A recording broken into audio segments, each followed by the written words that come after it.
Whiskey blend. I've always wanted to do a whiskey blend. This one's gonna be sort of like an infinity barrel, but with a little more purpose and a little more tasting. Half of it's gonna be actually what I have of our Nova Whiskey Club Infinity Barrel, and then the rest is the bottles you see in front of me. Sean Josephs, the master distiller and blender for Penhook, actually gave me some great advice on blending. I took it and then subsequently ignored a lot of it. So Sean, I really apologize. That advice gave me a great start, but then I put my own spin on it with the resources I have at hand here. We're actually gonna do this in 15 parts today, but most of those parts are already set. Here are the base components that I know I want in the blend. We have Balcones single malt. We have the McLaughlin 3799, which is a corn whiskey from Pennsylvania.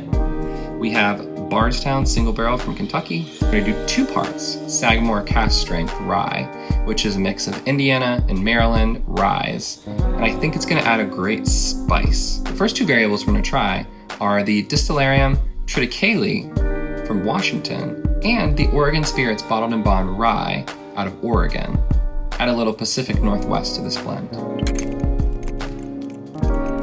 Let's give number 1 a taste. A lot of high corn, a lot of baking spices. She's spicy. It's actually really nice. I get the single malt coming through just a little bit and some smokiness.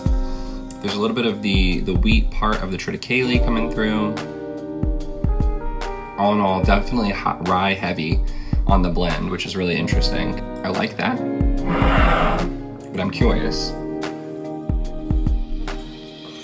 What if instead of Oregon's rye, we introduce Chattanooga's bourbon? This time I think I did it right. I don't know why the last one was a little bit short. Maybe I shorted on the infinity barrel. Let's give this one a taste and a smell. Baking spices are way down. I don't like the nose as much. See, that one's way more gentle. I really like the spiciness of that first one. I think it would go really well with a couple of things that I have in mind.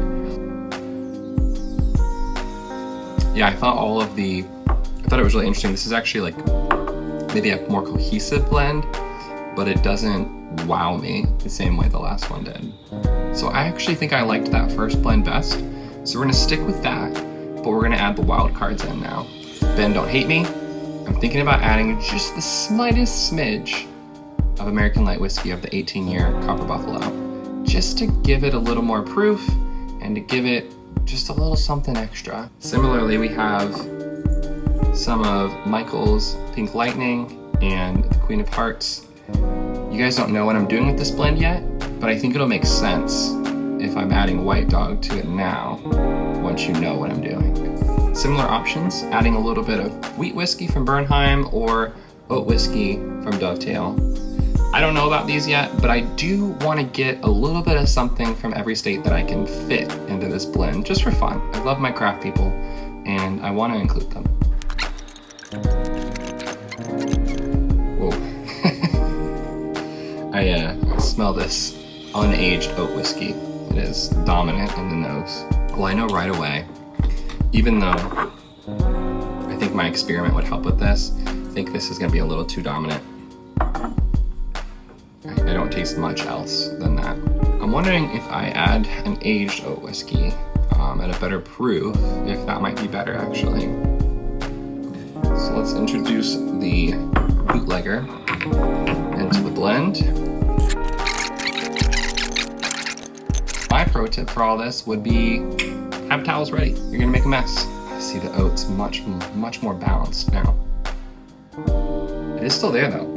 I think the Copper Buffalo actually might round this out too well. Like, this is absolutely crushable. Ooh, the finish on that is my favorite yet. Some of the higher proof stuff really comes out at the end there. It's like a nice high rye bourbon spice coming on. I think that's it, guys. All right, so what did we do? McLaughlin 379, Bardstown single barrel, Balcones single malt, Infinity barrel, a bunch of it, Distillarium Triticale. It's going to be 2 bottles of Sagamore Cask Strength, Oregon Spirits Rye, which is off screen, just the slightest smidge of the Onyx and Amber 18-year American light whiskey, and just the smallest smidge of the bootlegger oat whiskey. I think both of those kind of add a nice wild card, just a little something extra. It does age it up a little bit, but I think that it's gonna add an element that's just going to work really well in the experiment that I can't tell you about yet. Thank you guys for joining an amateur blender in figuring out what this is all about. What you didn't see is the 20-minute clip of the first time I blended all of this and decided to go back to the drawing board when I realized that my experiment was actually gonna need a lot more bottles in this blend. Cannot wait to get this bottled. I cannot wait to tell you guys about the experiment that I'm gonna do with it, and I can't wait to share it with you all. Pours at my house, always.